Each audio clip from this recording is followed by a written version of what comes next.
Hello everyone, welcome to CashcroftTV. My name is Kalen Ashcroft. Thank you very much for watching this episode of Ages of Empires, where we will be covering all of the major empires throughout history. Today we will be covering the Zhou Dynasty Empire and the Urartu Kingdom Empire. So this is the third Chinese dynasty that we've covered. However, please don't feel any obligation to watch these in order. However, this Urartu Kingdom Empire is the first in sort of the Armenian sphere, so it's rather unique in that sense too. So, however, these do not need to be watched in chronological order, so if this is your first or your 50th, thank you very much for your attention. And otherwise, we will also cover a leader from each respective empire. Today we will be covering Wu of the Zhou Dynasty and Argishti, the first of the Urartu Kingdom Empire. And just to clarify some of the text we have on the screen, so the Wu and the Zhou are written in regular Chinese script. However, during the time of the empire, they went through the bronze script and the seal script, so we'll see that later. So those are the modern ways of writing Wu and Zhou, which I actually believe is pronounced Zhu. And as for Argishti the first, that is written in Armenian. However, the Urartu, the T with the little dot, that's actually in Assyrian. So they had both Assyrian and Armenian language, as we'll see. However, I think during Argishti's time, Armenian became more prominent. However, during the earlier years, Assyrian was one of the more dominant languages. So those are two different ways of writing it. But nonetheless, we'll detail this further as we go through each empire and each respective leaders. And lastly, this is in the style of the rise and fall of each empire, so we're trying to find, or at least I'm trying to learn, what causes empires to grow and get more powerful and more successful, and also why they might fall, and we can also find real-world applications perhaps today. So, without further ado, we will start with the Zhou Dynasty. The Zhou Dynasty, one of the most significant dynasties in ancient China, spanned over 8 centuries, profoundly influencing the course of Chinese civilization. Its rise marked the end of the Shang Dynasty, which we have previously covered, and introduced a new era of political, cultural, and social developments. Therefore, we will seek to examine the rise and fall of the Zhou Dynasty, exploring its early foundations, notable achievements, and the factors that ultimately led to its decline. So starting with the rise, circa, which means approximately 1046 BCE to 771 BCE. Starting with the decline of the Shang Dynasty, which we've previously covered.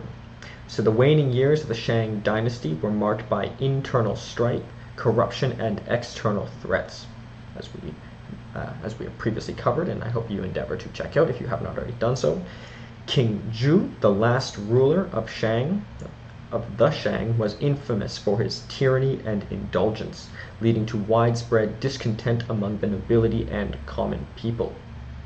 This discontent, combined with the growing power of regional lords, set the stage for the Zhou Dynasty's ascension. So, moving to the Battle of Muye in circa 1046 BCE. So the Zhou Dynasty's rise to power culminated in the decisive Battle of the Muye in 1046 BCE, led by King Wu, who we will cover in detail. The Zhou Dynasty forces defeated the Shang Dynasty's army, signaling the end of the former's rule. The latter's rule, the end of the Shang Dynasty's rule. This victory solidified the Zhou Dynasty's authority and established its capital at Haojing, which is in present-day Jian. Moving to the Mandate of Heaven. So the Zhou rulers justified their ascendancy through the concept of the Mandate of Heaven. This ideology asserted that the heavens bestowed the right to rule upon virtuous and just rulers. It provided a moral and political framework that held rulers accountable for their actions and justified the overthrow of a dynasty that seemed to have lost the mandate. So we're seeing a parallel here perhaps to the pharaohs of ancient Egypt, where they also had this mandate from the gods. Pharaohs were even considered to be gods themselves, whereas maybe this is a little bit second because they get a mandate from heaven, whereas the pharaohs were actually considered to be gods themselves, so but still down those lines.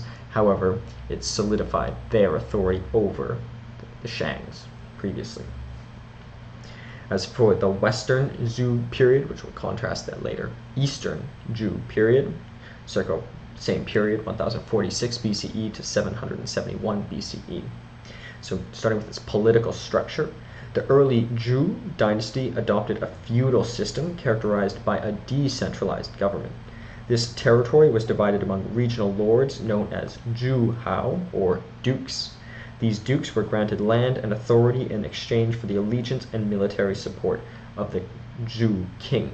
So interesting that they had this feudal system, whereas now China's, well, they do still have powerful regional leaders, but it is perhaps more centralized than it was here.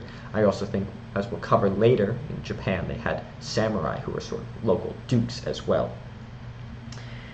But this predates Japan, so this is quite perhaps revolutionary here.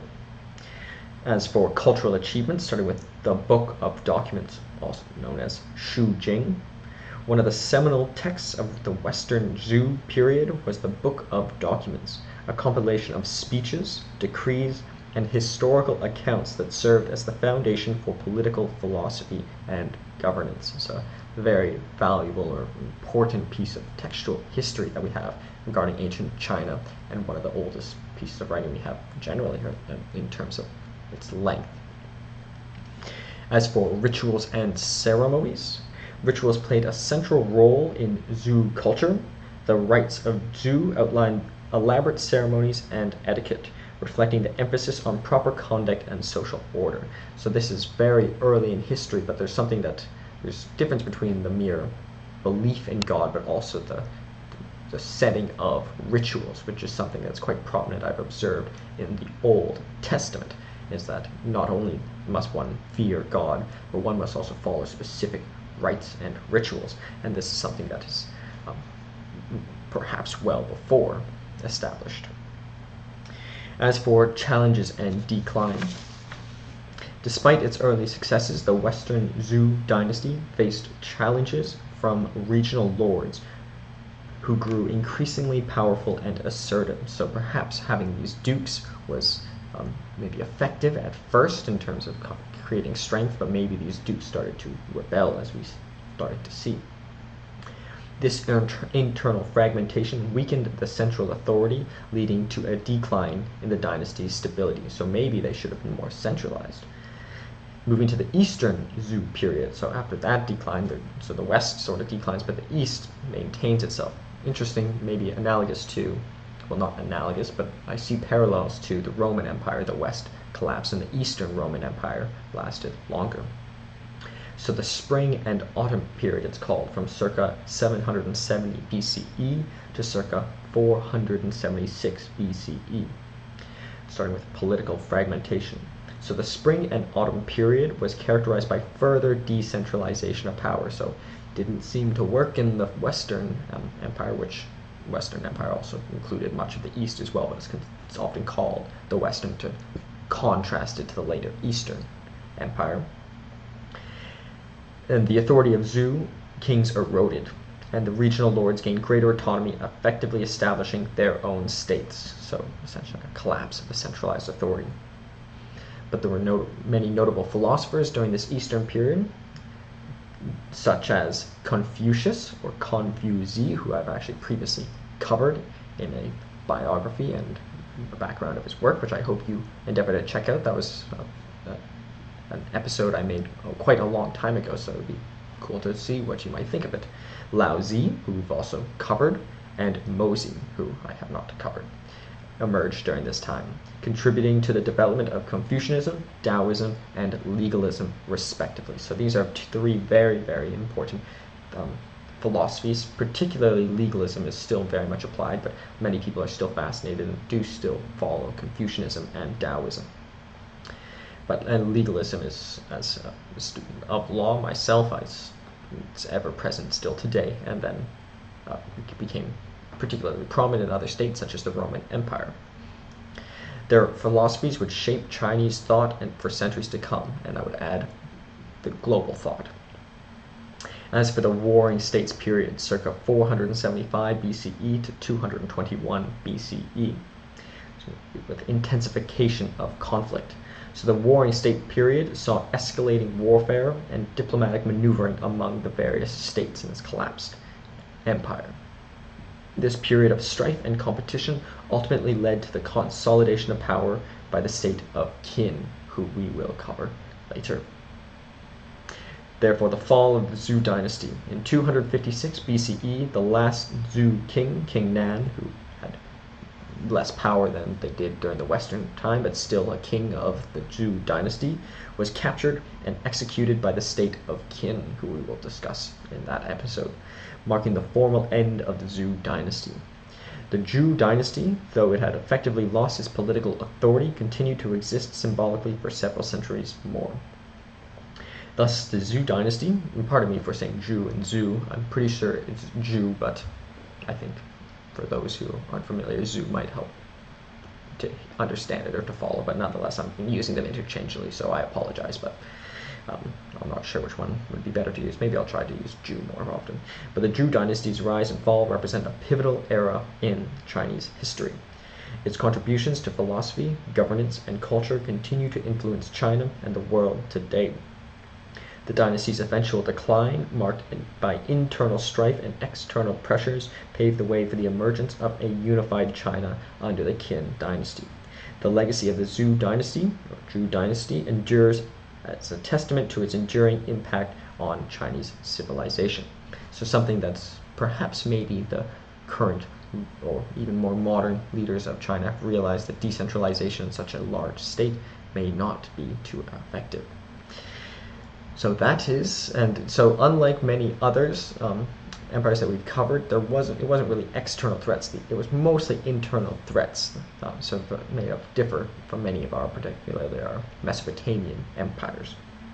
But it's also important to note in the History of Leaders of Thought series I created that Confucius and Lao Tzu were two of the earliest great thinkers that we know today. Yet many of these empires that we've covered before predated them, so empires and warfare are much older than philosophy, or at least written philosophy.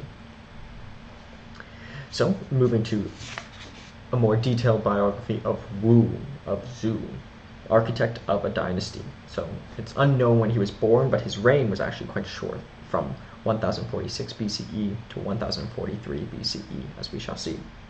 So, King Wu of Zhou, also known as King Wu Ding, is revered as one of the most pivotal figures in ancient Chinese history. His reign, which spanned from only 1046 to 1043 BCE, but he was doing many things before this reign, marked the culmination of the Zhou dynasty's ascent and the overthrow of the Shang dynasty, ushering a new era of governance, culture, and societal norms. Therefore, we will delve into the life, accomplishments, and enduring legacy of King Wu, shedding light on the man who shaped the destiny of China during the early years of the Zhou dynasty. Starting with his early life and ascension. Starting with his ancestry and lineage, so King Wu, born Ji Fa, so he's from the Ji royal family, was the son of King Wen of Zhou and Queen Tai Si. So it was already a powerful family within the Shang Empire, which was at this time much fragmentation. His ancestry traced back to the noble Ji clan, which played a significant role in the early Zhou state. So for much of the Zhou Empire or dynasty, the Ji family ruled, and the Ji family already were powerful for the latter years, particularly of the Shang dynasty. So as for his education and training, from an early age, Wu received a comprehensive education in classical texts and military strategy. His father, King Wen, recognized his potential and groomed him for future leadership. As for his role in the rebellion against the Shang dynasty, starting with the brutality of King Wu. King Wu's ascension was driven by his desire to end the tyranny of the Shang dynasty. King Wu, the last ruler, or King Zhou, the last ruler of Shang, was infamous for his cruelty and disregarded the welfare of his subjects. So as for the formative years as a military leader, so he had this internal drive because they were living under the tyranny of the last king of the Shang dynasty. And coming from a powerful family, his father was sort of grooming him, giving him the best education that the nobility could get at the time. But perhaps we don't necessarily know if his father wanted him to be the one to ultimately create an empire. I doubt anyone could expect that. I think even, for example, Alexander and Philip, King Philip, his father, I don't think King Philip, although he gave his son the best he could, he did not expect what Alexander ultimately did. And my guess would be the similar would be true for Wu. I think his father wanted him to achieve much, but I don't think he was expecting him to create such a dynasty that ruled over China. So during his youth, Wu demonstrated exceptional military prowess, distinguishing himself in battles and campaigns led by his father against the Shang dynasty. So his father was also quite a warlike figure as well. Moving to the call to action. As the oppressive rule of the Shang dynasty intensified, regional lords and nobles rallied around King Wu, recognizing him as a leader capable of liberating the Shang yoke.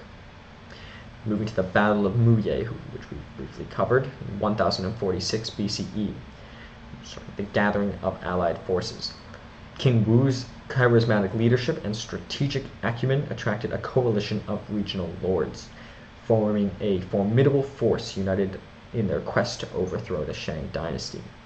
But what makes him unique is why was it that he was the one that brought people together, and he came out to be the leader of this group of coalition of regional lords. As for a decisive victory, in 1046 BCE, the forces of King Wu engaged in the Battle of Muye against the Shang dynasty. Through superior tactics and unwavering resolve, they achieved a resounding victory, culminating in the fall of the Shang dynasty.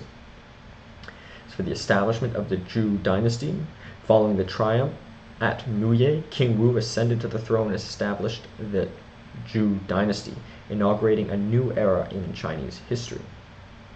As for his governance and reforms, he started with a decentralized feudal system, so perhaps after observing the tyranny under the Shang dynasty, that's why they created this decentralized government in the first place, but ultimately that did lead to its decline again as other feudal lords got envious of power. King Wu's early reign was characterized by a decentralized feudal system, but I suppose it would be hard to, right at the outset, to claim absolute authority, especially since he owed some appreciation to those who joined in the coalition. He rewarded the loyal regional lords who had helped aided him in the battle with land and titles, solidifying their allegiance to the Zhou dynasty. Moving to the mandate of heaven, King Wu emphasized the concept of a mandate of heaven, asserting that rulers were divinely chosen to govern based on their virtue and moral conduct. So maybe that's his way of, or I'm certain that's his way of countering the envy of the other regional lords who also fought in the battle and also risked their lives. This ideological framework legitimized the Zhou dynasty's rule and set a precedent for future dynasties. So the logic being that because he won the war, he must have some mandate from heaven. As for administrative reforms, starting with the establishment of the capital, King Wu relocated the Zhou capital to Haojing, which is in present-day Jian, strategically positioning it in the heart of the Yellow River Valley. So I think it was important that maybe the location was better, but I think it was also important to have a different capital from that and the later periods of the Shang dynasty to sort of give a fresh start. As for the codification of laws, he amalgamated a system of laws and regulations, providing a framework for governance and justice. Cannot weigh on how sophisticated they were, but nonetheless, it adds to his greatness in that he was able to also create laws, besides being a successful military tactician. As for cultural contributions and patronage, so the promotion of learning and scholarship, King Wu recognized the importance of education and patronized scholars in the positive sense. Patronize, not to patronize somebody negatively, but to patronize to finance or to sponsor their arts, contributing to the preservation and dissemination of knowledge. So important things. Once again, I say this many times, but it both motivates the population, but also inspires enemies, or makes enemies respect them. As for the Book of Documents, known as Shu Jing, under King Wu's patronage, the Book of Documents was compiled, serving as a foundational text for political philosophy and governance. So very, very important text. Before Confucius or Laozi, there was this Book of Documents, which is based on political philosophy and governance. It's not clear, and I doubt it's under his patronage. It was unlikely he wrote it all. Maybe he could not even write, but nonetheless he sponsored this and believed in the initiative and caused its creation, or facilitated, not necessarily caused. As for emphasis on rituals and ceremonies, rituals held a prominent place in Zhou culture, reflecting King Wu's commitment to proper conduct and social order. As for military achievements and expansion, the consolidation of power, King Wu's military successes were not confined to the overthrow of the Shang dynasty. He continued to expand Zhou territory, solidifying the dynasty's dominance in the region. So there wasn't just the Battle of Muye. He continued to fight those who opposed him. There was still some further battles to be had, and to secure their dominance in the region. As for diplomatic relations, Wu skillfully navigated diplomatic relations, as we could have seen when he first got the alliance, but also he further formed alliances and secured peaceful coexistence with neighboring states. So very important. It's not only important for a leader to be good at military strategy, but if they can't win, they can join them. So, but nonetheless, by powerful alliances, they became more powerful and more protected. As for challenges in later years, sort of internal discontent, as the Zhou dynasty expanded, internal tensions and conflicts around regional lords began to surface. These shadows foreshadowed the eventual fragmentation of the dynasty, but it's important to note that he only ruled for about 3 years, so during his time he didn't he wouldn't have had too much of an influence, and it wasn't necessarily his fault that the internal strifes later came. As for his legacy and enduring impact, King Wu's reign laid the foundation for the Zhou dynasty's enduring legacy. His emphasis on virtue, governance, and cultural preservation left an indelible mark on Chinese civilization, particularly from the writings such as patronizing the work of Book of Documents, for example. King Wu of Zhou stands as a towering figure of Chinese history, revered for his role in the overthrow of the Shang dynasty and the establishment of the Zhou dynasty. His visionary leadership, military acumen, and commitment to virtuous governance set the stage for centuries of Chinese civilization to come. King Wu's legacy endures as a testament to the profound impact on the course of history in ancient China. So, really quite a phenomenal life to follow. So, that is Wu and the Zhou Dynasty Empire. So we'll now discuss this content of the slide. So that is the title. We have Wu and the Zhou Dynasty Empire.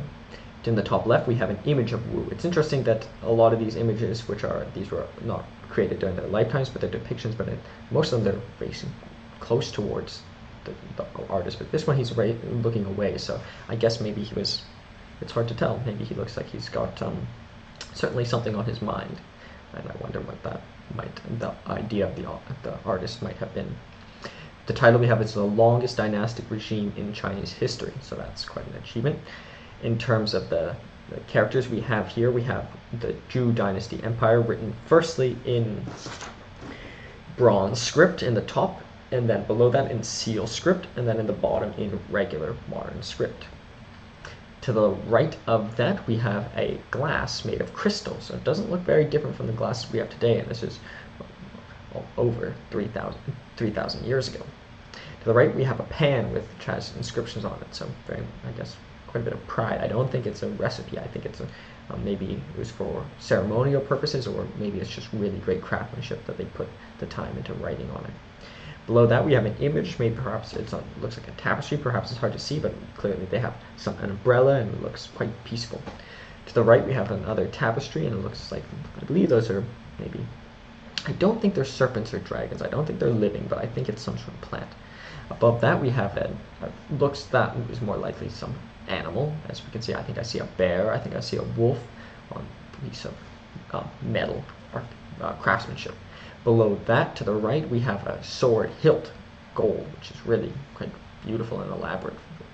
Below that, we have some depictions of people, looks like in the clothing they might have worn at the time. And below that we have a chariot and 3 individuals running, and I believe to battle, so they had chariots perhaps at that time, or at least during some periods of the Zhou dynasty, but it was the longest lasting dynastic regime, so I don't necessarily know if they had chariots in the Battle of Muye, but they had chariots in some of the earlier empires in other regions, so it's very likely they did in that first battle.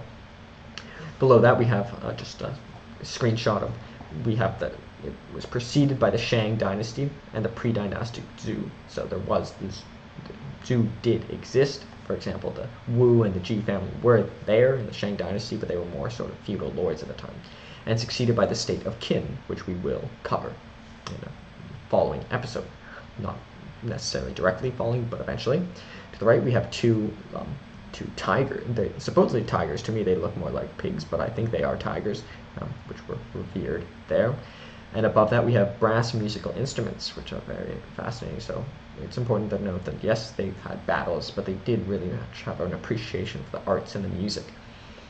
And above that we have a map of the approximate region in which the Zhou dynasty encompassed in 1000 BC. So in terms of the information we have, significant leader King Wu of the Ji royal house, empire, Zhou dynasty, period 1046 to circa 256 BCE. The western part later fell, and then it declined into the Eastern Empire, but nonetheless it spanned a very long period. Modern location, China, particularly in the Yellow River Valley area. Million square kilometers, 0.55, so a little bit smaller than the Shang dynasty, according to the information that I found. Million square miles, that is 0.21%. of the world, 0.41%. That is excluding Antarctica. Capital cities, Fenghao from 1046 to 771 BC, Wangcheng from 771 to 510 and 314 to 256 BCE, and Chengzhou from 510 to 314 BCE during that middle period. So during a period it was Wangcheng to Chengzhou, back to Wangcheng. Government, monarchy, but also they have some divine mandate from heaven, so even a little stronger than many conventional kings. Common language, Old Chinese, which is a predecessor to, it sort of branched out into further languages such as Mandarin and Cantonese. Supposedly it comes from one single language. Religion, Chinese folk, pardon me, it should not be say Chinese fold.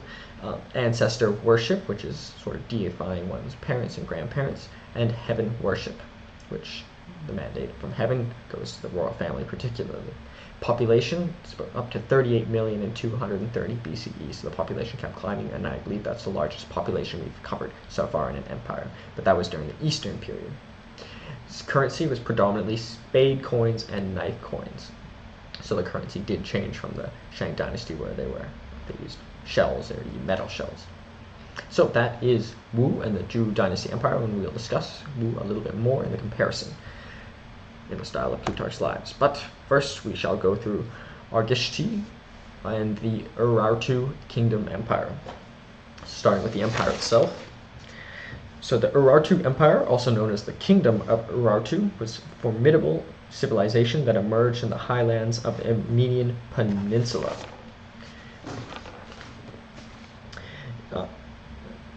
Flourishing between the 9th and 6th century BCE, it left an indelible mark on the history and culture of the Near East.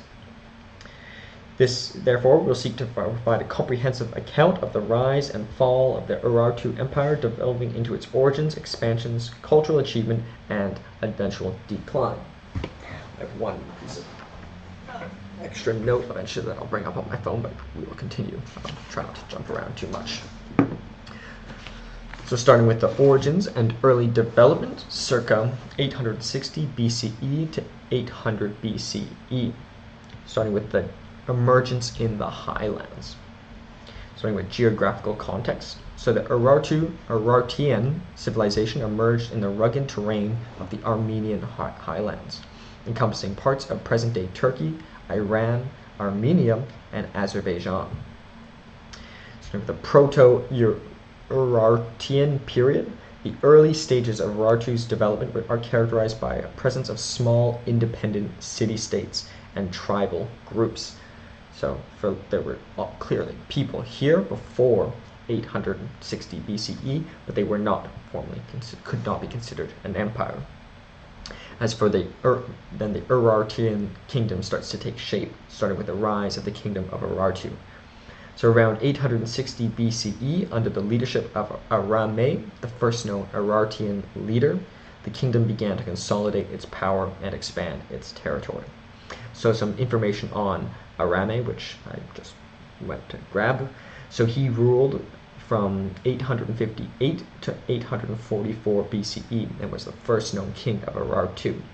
So the name is what fascinated me in particular, which has been suggested as a prototype of both Aram, which is correspondingly the popular given name Aram as well, and Arad the Beautiful, two legendary forefathers of the Armenian people. So sort of this mythological history behind this first ruler. According to Korenatsi's history, it puts them at 6 or 7 generations after Hayek, which is a god which we have here on the slide in a more modern depiction. In the chronology of the historian of Mikhail Chaminchin, it dated to the 19th to the 18th century BCE, but supposedly he has some connection to gods, which we can see a parallel to Wu. The name Arame, particularly, is likely a Armenian name originally derived from the Proto-Indo-European Remo, meaning black. This name is likely etymology related to Hindu or Rama. So we saw in the Indus Valley civilizations that one of the parts of the decline of the Indus Valley civilization was that supposedly this Proto-Aryans left that region, and perhaps this is where they were for a time. But the name black is interesting to note. I don't think they were necessarily too dark, or why they got that name. Maybe they had black hair or something like that, but nonetheless it's important to note. And Arame, I believe, has an implication on the later name Armenian generally. So that's just something that's fascinating to me in a tangent, so I had to bring that up. So moving to the capital city, Tushpa, which is in modern day Van, and we have an image of the Van citadel here. Sorry, those are old photos, but those are the best I was able to acquire. The strategic location of Tushpa on the shores of Lake Van became the capital of Urartu. It served as the political, economic, and cultural heart of the empire after the consolidation of Arame. As for further expansion and consolidation, circa 800 BCE, which is the official start date of the empire, to circa 720 BCE, starting with military campaigns and the conquest of surrounding territories. So they already established themselves at Tushpa, but then they weren't quite an empire until this date, circa 800 BCE. So under subsequent rulers, not necessarily Arame, but I believe, because Arame died in 844 BCE, so although he's the first ruler of supposedly this kingdom, it's not necessarily considered an empire until this expansion period by his descendants. So under subsequent rulers, Urartu engaged in a series of military campaigns, expanding its borders and subjugating neighboring tribes and kingdoms. So not only the smaller, they got kingdoms as well. As for fortification and defensive works, Urartu's military success was bolstered by the construction of a network of fortresses, walls, and citadels strategically positioned to secure the empire's frontier. So I think this is important to note that many of the previous empires that we've covered have been particularly skilled in warfare. Maybe they might have brought a unique form of weaponry, such as chariots, but the Urartians were particularly good at building fortresses, as we can see with the sophistication of the building of the citadel of Van. So that's something that makes them unique and really allowed them to conquer so much. As for economic prosperity and urbanization, starting with agricultural innovation, the Urartians implemented advanced agricultural techniques such as terraced farming. So a very, very revolutionary technique, which was also independently found in other regions such as South America, as we'll later cover in future, well, not necessarily future empires, but other empires, and as well, it was also discovered in China as well. I don't know if necessarily China and the Armenians discovered them independently, but at least here it was quite innovative in the region. which allowed for increased food production and population growth. So terraced is, that's when I think of a terrace, kind of like leveled, flat levels. As for the development of urban centers, major cities such as Tushpa, Erebuni, and Teishebaini thrived as centers of commerce, administration, and culture. So commerce, does commerce cause a strong empire, or does a strong empire cause commerce? I don't think neither necessarily causes the other, but they definitely are frequently tied. As for peak of power and cultural achievements, circa 720 BCE to circa 660 BCE. As for expanding influence and diplomatic relations, so Urartu established diplomatic ties with neighboring empires such as Assyria and Phrygia, allowing for trade and cultural exchange. So you note that Assyrian was one of the dominant languages, particularly in the earlier periods. But the Assyrians, as we covered, have in multiple episodes we've discussed the Assyrians a lot. They're definitely a force to be reckoned with. So I think it was wise that they endeavored to create diplomatic ties rather than directly facing the Assyrians head on, who have quite the military might, as we've covered much of, both in dedicated episodes and almost in all the episodes so far, at least in the Mesopotamia region. The Assyrians have had some influence. As for hegemony in the region, at its zenith, the Urartu Empire exerted significant influence over the political and economic affairs in the Near East. As for architectural marvels, as we can kind of see in these images, and fortress construction, so Urartian architecture is renowned for its monumental fortresses characterized by massive stone walls, intricate reliefs, and advanced engineering.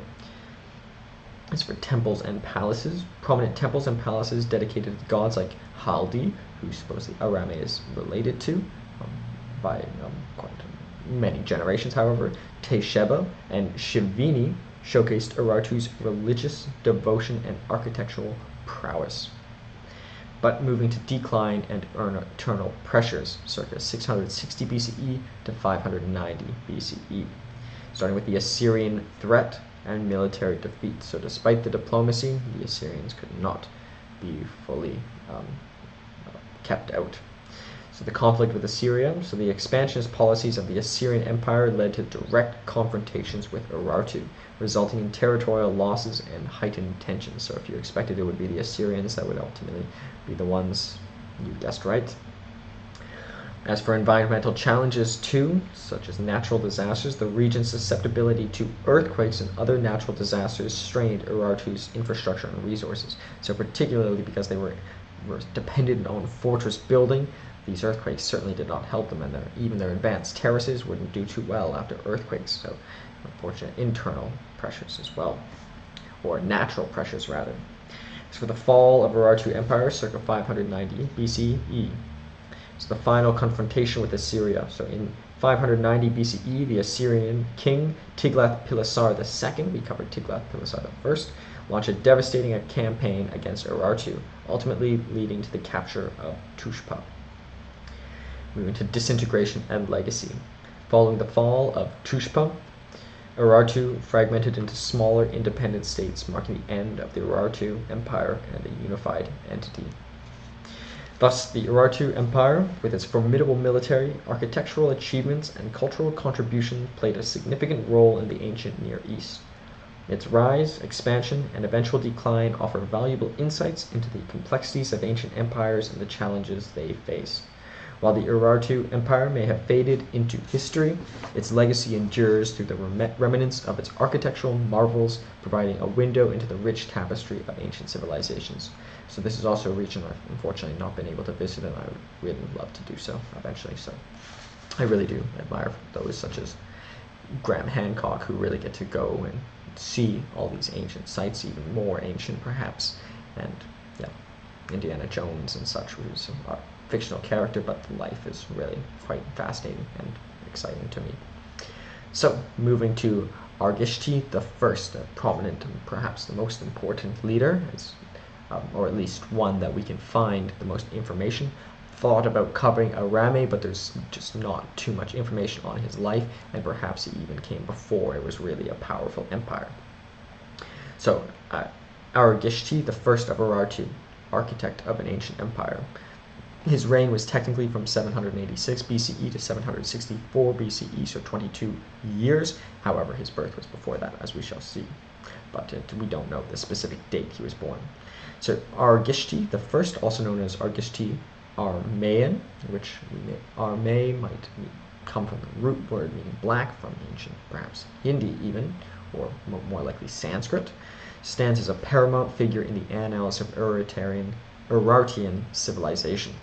His reign, spanning from 786 BCE to 764 BCE, marked the zenith of Urartu's power and influence. Thus, we will seek to provide an in-depth account of Argishti I's life, accomplishments, and his enduring legacy as the most important ruler of the Urartu Empire, or at least the most documented.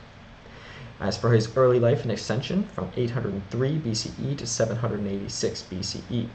So perhaps he was born in 803 BCE, but it's not entirely certain, but that's the date that I was able to find. So as for his ancestry and lineage, Argishti I was born into the noble Armenian dynasty, inheriting a legacy deeply entrenched in the emergence of Urartian civilization. His father, Menua, ruled over Urartu before him, so he did come from royal lineage, and the empire already did exist at his time.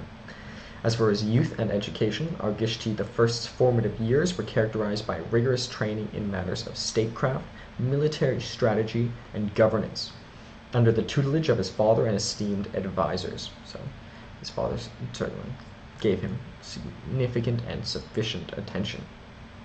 As for his ascension to the throne in 803 BCE, upon the passing of King Menua, Argishti I ascended to the throne at the age of 37, inheriting the mantle of leadership and a burgeoning empire. And pardon me, I believe that's 786 BCE when he came to the throne. But at the age of 37, which, as far as emperors or leaders that we shall see, such as Alexander the Great, he died at 30 or 32. And he did that all before 32, so 37 is a little later to come to the throne. But maybe he still had some influence, as we see in Gibbon's Decline and Fall of the Roman Empire, at least in the latter periods. In the Empire phase, they called him the Caesar before becoming an Augustus, but they would give their not necessarily their biological descendant, but their chosen next emperor. They would often give them many powers before to smoothen the transition. So although he came to power at 37, maybe he had already been expressing significant influence over the kingdom, because his father actually formally died at that time, but up until his death he may not have been in perfect health. So, but nonetheless, 37 is when he officially became king. As for military conquests and expansion, circa 786 BCE to 776 BCE, so with his initial campaigns and early military successes. Argishti I initiated his reign with a series of calculated military campaigns aimed at consolidating Urartu's hold over the northern and western territories. As for his conquest of Lake Urmia region in 784 BCE, so 2 years into his reign, one of Argishti I's earliest triumphs was the successful conquest of Lake Urmia region, securing vital resources and fortifying Urartu's western frontier, so by capturing a very important geographic resource, Lake Urmia. As for campaigns in the north and northwest, subjugation of the Manians, circa 780 BCE. Argishti I's incursions into the territory of the Manians culminated in the subjugation, further expanding Urartu's dominion. So clearly an empire because they were subjugating other peoples. As for the establishment of the fortress of Argishti in 779 BCE, to consolidate his conquest, Argishti I commissioned the construction of the fortress of Argishti, which served as a strategic stronghold in the Manians' heartland. So something that maybe differentiates, I believe differentiates the Urartu Empire from many other empires that we've seen today, is their focus on fortress building. As the Assyrians were very powerful, warlike people, but from what I've seen, there wasn't as much of an emphasis on building fortifications and citadels. But it could be due to the geographical reason. This Armenian and Turkish area was much more rocky and maybe more formidable for creating this type of citadel and fortifications. As for the founding of Urartu in 782 BCE, the establishment of a grand city. In 782 BCE, Արգիշտի I founded the city of Urartu, situated near present-day Yerevan, Armenia. This monumental endeavor served as a testament to his vision and the administrative prowess of the Urartian state. For the inscription of the Urabuni stele, Արգիշտի I commemorated the foundation of Urabuni as an inscribed stele, providing invaluable historical insights into the city's creation.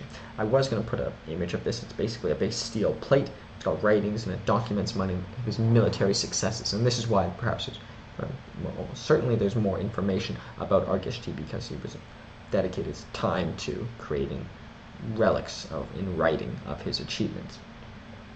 As for the expansion of Tushpa, which is in modern-day Van, I can see the images of the Van stele on the slide if you have access to that. Արգիշտի I undertook extensive urban development in the capital city of Tushpa, modern-day Van, reinforcing its fortifications and expanding its infrastructure. For architectural marvels, the fortress of Argishti, Արգիշտի I oversaw the construction of the formidable fortress, a testament to Urartu's military might and Արգիշտի I's commitment to securing the empire's territorial gains. So once again, much focus on fortress building. Also his canalization projects. Արգիշտի I initiated ambitious canalization projects, harnessing water resources to enhance agricultural productivity and sustain the empire's burgeoning population. So as you saw in the earliest semi-mythical Xia dynasty and the Shang dynasties in China, they had a very much of a focus on the first, maybe on building canals and floodgates to prevent from floods, but the latter for canals as well. So this is sort of the first and more to the west that we've seen a focus on canalization, besides perhaps the Egyptians. As for diplomatic relations and cultural achievements, 776 BCE to 764 BCE, circa, the diplomatic engagements, alliances, and treaties. Արգիշտի I skillfully navigated diplomatic relations, establishing alliances and treaties with neighboring states. So not just great in battle, but also in terms of relations, including the Assyrians, Medes, and Mannaeans. So the Assyrians would come to conquer them and defeat them, so it was important that he was diplomatic with them and perhaps maybe held them off for some time. As for cultivation of trade and cultural exchange, Արգիշտի I's diplomatic efforts paved the way for increased trade and cultural exchange, fostering prosperity and mutual understanding among diverse peoples. So very important to, at least for multi-ethnic and multicultural empires, to promote trade, which is a way of diffusing warfare, and cultural exchange to create internal dissent, fostering prosperity and mutual understanding amongst a diverse population. As we see, there's many languages that they spoke even in this region. As for religious patronage, Արգիշտի I demonstrated a deep reverence for the gods of Urartu, dedicating temples and religious edifices to deities such as Haldi, which is supposedly part of his lineage if he's directly related to Armeng, Tesheba, and Shivini. So once again, having reverence for the gods, for the monarch, and a centralized authority is particularly valuable, both for garnering respect or fear from the population, but also even enemies or other states. As for literary contributions, Արգիշտի I's inscriptions. Արգիշtį I's inscriptions found throughout Urartu's territories provided invaluable historical accounts, shedding light on the empire's governance, conquests, and cultural achievements. So perhaps he wasn't the greatest leader in Urartu, maybe he was even one of the worst, but he documented it more so than most of the others, so therefore we have the most information on him, and as far as I could find, he was the most documented and most important, at least, and he reached the zenith. As for cuneiform script, Արգիշtի I's court scribes utilized cuneiform script, a sophisticated writing system to record the annals of his reign and document the empire's achievement. As for his later years and legacies, 764 BCE, circa 764 BCE, as challenges and rebellions, internal dissent. In the latter years of his reign, Argishti I faced sporadic uprisings and internal dissent, a testament to the challenges of governing a vast and diverse empire. So despite his efforts of appreciating the multicultures and multi-peoples, it could inevitably be dissent. And further economic stresses. Environmental factors such as changing climate patterns and agricultural strains placed additional pressure on Urartu's resources. As for his death in 764 BCE, that's the year he passed away, leaving behind a legacy of military conquests, architectural marvels, and cultural achievements that would endure for centuries. As for his legacy and enduring impact, Argishti I's reign is remembered as a golden age, or the golden age perhaps even, of Urartian history. His visionary leadership, military acumen, and commitment to the cultural and urban development left an indelible mark on the Urartu Empire. Thus, Argishti I of Urartu, through his strategic military campaigns, ambitious architectural projects, and diplomatic finesse, steered the empire to unprecedented heights and power and influence. His legacy lives on through the enduring ruins of Urartu's cities and fortresses, offering a glimpse into the vibrant and dynamic civilization that flourished under his reign. Argishti I's contributions continue to resonate through the annals of ancient history, affirming his status as the most important ruler, or at least the most documented ruler of the Urartu Empire. So, a very fascinating ruler and empire as well. So, we will now discuss the content of the slide before having a comparison in the style of Plutarch's Lives. So, in the top left, and my apologies, it takes up so much space, but we have an image of Argishti I on a chariot with two horses, which I think is a very important site, which I would like to visit someday. In terms of the title, we have Argishti I written in Proto-Armenian, or Armenian even, and the Urartu Kingdom. So the Urartu with the little dot is actually Assyrian. So founded at Assur through the independence of the Mitanni Kingdom. That, pardon me, is the wrong title. But nonetheless, it is probably the oldest Armenian kingdom. That's what I should have written there. My apologies for any confusion. Below that, we have it's a piece of a helmet, and it's two individuals worshipping the tree of life. To the right, we have a pitchfork, an ancient pitchfork that was used. Below that, we have the citadel of Vam. You see it's built on the cliffs and a magnificent rock formation and fortification building, which was at least led to much of its success and made it stand out amongst many of the other empires that we have and will cover. To the right, we have a huge vat, or huge liquid holding thing with a bull on it. So I don't know if they were necessarily eating bull soup out of here. Maybe they worshipped the bull rather and didn't eat the bull, but nonetheless there's been a few cauldrons like this that have bulls on it.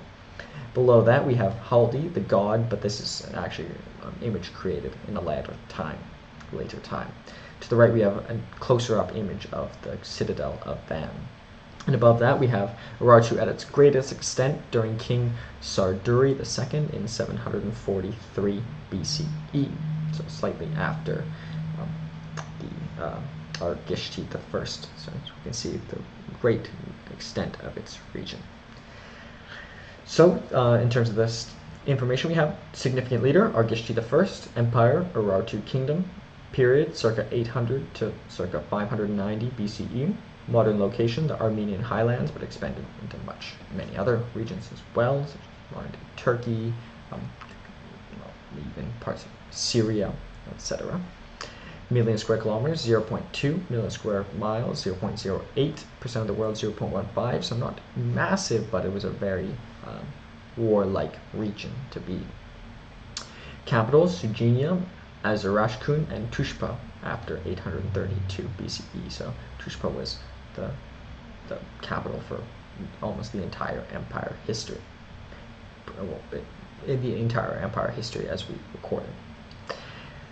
And that was the result of Arme, King Arme. As government, monarchy, common language, Assyrian, Urartian, and Proto-Armenian. Religion, Urartian polytheism.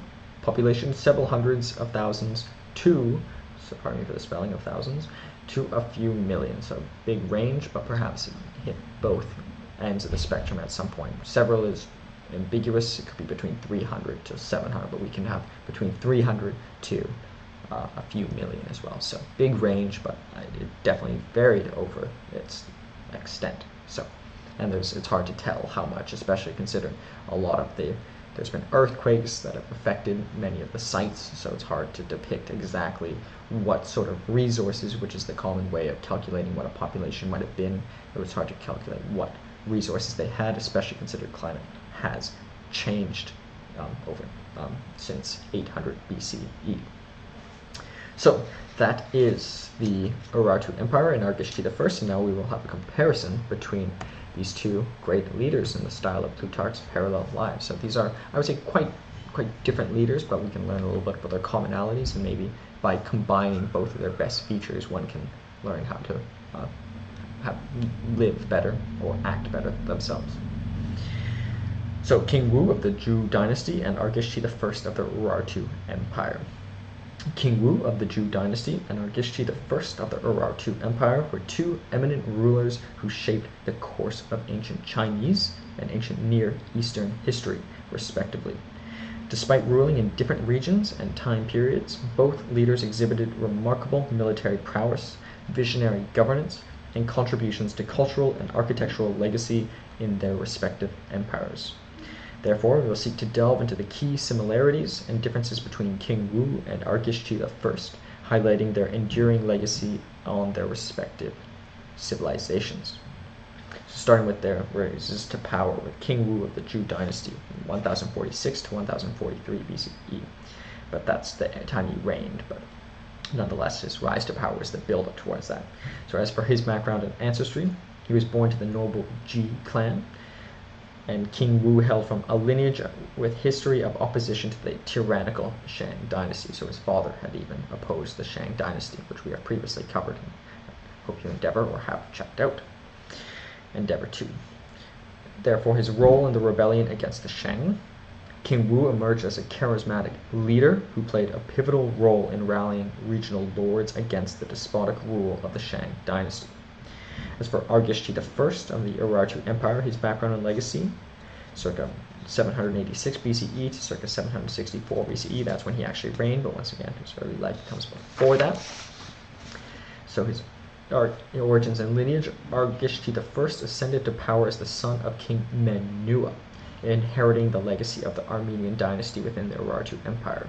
So they both came from noble families, but King Wu was not necessarily the most noble in the region. That was the king of the Shang dynasty, but created his family as the ruling house, whereas Argishti I was in the ruling house at the time.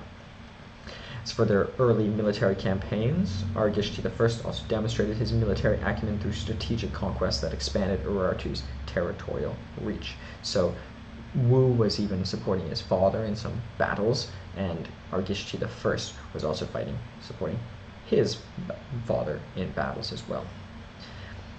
As for their later military achievements, starting with King Wu of the Zhou Dynasty, the Battle of Muye, the most famous battle, at least during his time. King Wu's decisive victory in the Battle of Muye in 1046 BCE marked the overthrow of the Shang dynasty, solidifying his position as the founder of the Zhou dynasty.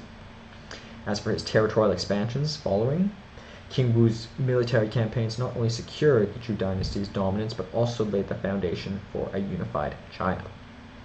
As for Argishti I and the Urartu Empire, the conquest of Lake Urmia region stands out as his most successful, most important victory.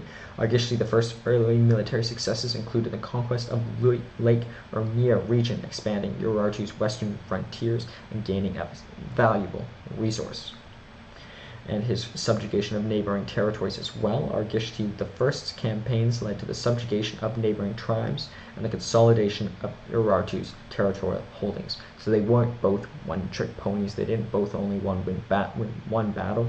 They won many battles over both of their lifetimes, and both expanded their empires. As for architectural and urban achievements, starting with King Wu of the Zhou Dynasty. His capital establishment, Haojing. King Wu relocated the capital to Haojing in present-day Jian, laying the foundation for the Zhou Dynasty's centralized governance. So he created the capital. As for his rituals and ceremonies, or one of the capitals throughout the history of the dynasty, King Wu emphasized the importance of rituals, contributing to a structural societal order within the Zhou dynasty. Maybe most important is that he established himself as having a mandate from heaven, which led to the empire lasting for quite a long time, at least including the Western and Eastern dynasties. As for Argishti I and the Urartu Empire, his founding of Erebuni, Argishti I established the city of Erebuni in modern-day Yerevan, Armenia, showcasing his vision for urban development and fortification. So he also founded a city, but it did not make it necessarily the capital. As for his architectural marvels, Argishti I's initiatives led to the construction of formidable forces and citadels, epitomizing Urartu's military and architectural prowess. So perhaps maybe he was more significant in the realm of building fortresses, as from the records we have, but maybe Wu, given the time period, he was about approximately 200 years before. Maybe they did not quite have the sophistication. Also, maybe they did not have access to the similar stone quality and stone quarries that Argishti I did. As for legacy and enduring impact, starting with King Wu of the Zhou Dynasty, his mandate from heaven, as previously mentioned. King Wu's establishment of the concept of a mandate of heaven became a foundational principle in Chinese political philosophy, influencing latter generations in his own dynasty and other dynasties such as the Qin dynasty, which we shall cover in the following episode. And furthermore, his Confucian influence. King Wu's reign contributed to the development of Confucianism, which came quite a bit later in the Eastern Empire dynasty, but nonetheless his sort of philosophies and stuff bled into or fed into that Confucianism, which is, as we covered in History of Leaders of Thought, is one of the most ancient thinkers we have recorded today. A philosophical system that profoundly influenced modern and influenced Chinese thought for millennial, and I would add all philosophical thought. Argishti I of the Urartu Empire, as for his cultural contributions, Argishti I's inscriptions and architectural achievements provided invaluable historical insights into the early Urartian civilization. So he himself was actually promoting this writing, which documented and made himself so great, whereas Wu may have influenced later Confucianism, and he did influence the book of including many significant writings. Maybe I can find the name. I can find it quickly. The Book of Documents is called the Shu Jing, which is a very, very important work that came long before Confucius. So, nonetheless, they both contributed to writings that both well documented their own times, but also, at least for the former, set foundational political principles. As for his influence on successful rulers, that's Argishti I. Argishti I's visionary leadership and strategic acumen set a precedent for the later Urartian rulers, shaping the empire's trajectory. So thus, while King Wu of the Zhou Dynasty and Argishti I of the Urartu Empire ruled in distinct geographical and temporal contexts, both leaders demonstrated exceptional military prowess, visionary governance, and contributions to their respective civilizations. Their legacies endure through the enduring architectural marvels and cultural contributions that continue to influence the historical narratives of ancient China and the ancient Near East. King Wu and Argishti I stand as towering figures in the annals of human history, leaving an indelible mark on the civilizations they helped shape. So two very, very fascinating leaders. It's hard to say, could Wu have ruled in the Urartu kingdom, or could Argishti have created Zhou dynasty? Both are impossible to answer, but I task you to perhaps to ponder, as I will be doing myself. So thank you so very much for the support. This is CashcroftTV, and hope you continue to do so. Thanks.